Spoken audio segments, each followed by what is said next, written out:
আসসালামু আলাইকুম প্রিয় সরকারি চাকরি প্রার্থী ভাই বোনেরা, আজকে একটা নতুন সরকারি চাকরির সার্কুলার নিয়ে আসলাম। আর আজকের সার্কুলারটি হলো বেসরকারি শিক্ষক নিবন্ধন ও প্রত্যয়ন কর্তৃপক্ষ এনটিআরসি জব সার্কুলার 2026। এই আবেদনটি আপনারা কীভাবে করবেন, কি পাস, আবেদন শুরু কবে, শেষ কবে, বিস্তারিত আলোচনা করা হবে। তাই অবশ্যই ভিডিওটি না টেনে পুরো ভিডিওটি দেখার অনুরোধ রইল। বেসরকারি শিক্ষক নিবন্ধন ও প্রত্যয়ন কর্তৃপক্ষ সরকারি চাকরি এবং স্থায়ী সরকারি চাকরি 8টি পদে মোট লোক সংখ্যা হচ্ছে 13,559 জন। নারী পুরুষ উভয় আবেদন করতে পারবে। 18 থেকে 32 বছর বয়স এবং এই ওয়েবসাইটের মাধ্যমে কিন্তু আবেদন করতে হবে এবং ফি হচ্ছে 223 টাকা। টেলিটক প্রিপেড সিমের মাধ্যমে কিন্তু ফি প্রদান করতে হবে। শুরু হচ্ছে 3 ফেব্রুয়ারি এবং শেষ হবে 19 ফেব্রুয়ারি। আগে বলিনি, এখানে এসএসসি পাশে কোনো কিন্তু নিয়োগ নাই। এইচএসসি থেকে উচ্চ মাধ্যমিক মানে এইচএসসি থেকে কিন্তু আবেদন শুরু। এইচএসসি ডিপ্লোমা পাস, স্নাতক পাস, ডিগ্রি পাস এইগুলা। মাধ্যমিক ও উচ্চশিক্ষা অধিদপ্তর, ঠিক আছে, মাধ্যমিক ও উচ্চশিক্ষা অধিদপ্তরের জন্য শিক্ষক নেওয়া হবে। 1 নম্বর অধ্যক্ষ, স্নাতক পাশে কলেজে নিবে 584 জনকে নিবে। উপাধ্যক্ষ স্নাতক পাস কলেজে নিবে 627 জনকে নেবে। এটা কিন্তু প্রতিষ্ঠান, এটা কিন্তু শিক্ষাগত যোগ্যতা না। এই প্রতিষ্ঠানে আপনাকে নিবে, এতজন নিবে, এইটা বোঝানো হয়েছে। হ্যাঁ, আর শিক্ষাগত যোগ্যতা এখানে দেওয়া নাই, আমি যেহেতু আপনাকে আগেই বললাম। হ্যাঁ, তারপর হচ্ছে অধ্যক্ষ উচ্চ মাধ্যমিক কলেজ 768 জনকে নিবে। প্রধান শিক্ষক মাধ্যমিক বিদ্যালয় 3,923 জনকে নিবে।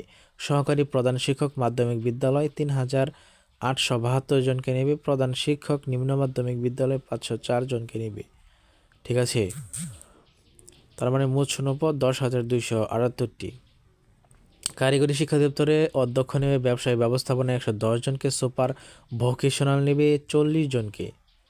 তারপরে হচ্ছে আপনার পদের নাম মাদ্রাসা শিক্ষা অধিদপ্তরে নিবে আপনার অধ্যক্ষ নিবে কামিল 34 জনকে, উপাধ্যক্ষ কামিল 53 জনকে, অধ্যক্ষ ফাজিল 202 জনকে, উপাধ্যক্ষ ওই ফাজিল 343 জনকে, অধ্যক্ষ আলিম 219 জনকে, উপাধ্যক্ষ আলিম 377 জনকে, সুপার দাখিল 899 জনকে, সহকারী সুপার দাখিল 1004 জনকে। এই মোট 3130টি পদ। পরীক্ষার আবেদনের লিঙ্ক এই ওয়েবসাইটে কিন্তু আবেদন করতে হবে। আবেদনপত্র পরীক্ষার ফি জমাদানের তারিখের সময় আবেদন শুরু হচ্ছে 3 ফেব্রুয়ারি এবং শেষ হবে 19 ফেব্রুয়ারি। হ্যাঁ, সে বললামই তো। পরীক্ষার ধরন মানবন্টন, এমসিকিউ পরীক্ষা হবে 80 নম্বরে, শিক্ষাগত যোগ্যতার সনদ 12, মৌখিক পরীক্ষা 8, মোট নম্বর 100 5 নম্বর 40% আলাদা পাবে। হ্যাঁ, আচ্ছা। তারপরে আপনার পরীক্ষার বিষয়সমূহ, আচ্ছা, এই 80টি এমসিকিউ থাকবে। প্রতিটি সরু উত্তরের জন্য 1 নম্বর থাকবে এবং প্রতিটি ভুল উত্তরের জন্য 0.25 কিন্তু কাটা যাবে। হ্যাঁ, বিয়োগ হবে। এমসিকিউ পরীক্ষা উত্তীর্ণ প্রার্থীদের মৌখিক পরীক্ষার জন্য গ্রহণ করা হবে। এখন আমরা পড়ব পরীক্ষার বিষয়সমূহ। বাংলা, ইংরেজি, আইসিটি, মানসিক দক্ষতা, গাণিতিক যুক্তি, সাধারণ জ্ঞান, বাংলাদেশ আন্তর্জাতিক বিষয়াবলী, তারপর আছে প্রশাসনিক ব্যবস্থাপনা, আইন বিধিমালা, তারপর আর্থিক ব্যবস্থাপনা অধিদপ্তর অনুসারে নিম্নোক্ত বিষয়সমূহ।